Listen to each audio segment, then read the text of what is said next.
అరుణాచలం పిలుపొస్తే కానీ వెళ్ళలేని చోటు అంటారు. మాకు కూడా పిలుపొచ్చింది. మేము కూడా స్టార్ట్ అయిపోయాము. మేమైతే ప్రైవేట్ ట్రావెల్స్ బుక్ చేసుకున్నాము. 8:00కి స్టార్ట్ అవుతుంది బొమ్మనహల్లి.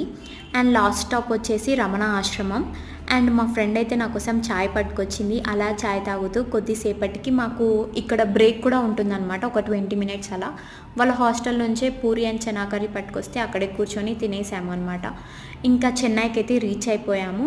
ఫైనల్గా మేమైతే ఆశ్రమం దగ్గర దిగి అక్కడ నుంచి రాజగోపురం దగ్గరికి ఆటో బుక్ చేసుకొని వచ్చాము. 120 రూపీస్ ఏమో. దాని ఆపోజిట్లోనే దీపం రెసిడెన్స్ అనేసి 2500 ఒక రూమ్కి.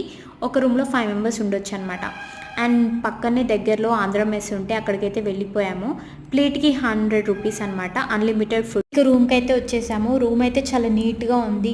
ఏసీ, గీజర్, టీవీ అన్నీ కూడా పనిచేస్తున్నాయి అనమాట. ఎవరైనా ఉండాలనుకుంటే పక్కా సజెస్ట్ చేస్తాను. ఎందుకంటే ఇది టెంపుల్ ఎదురుగా కూడా ఉంది, నీట్గా కూడా ఉంది.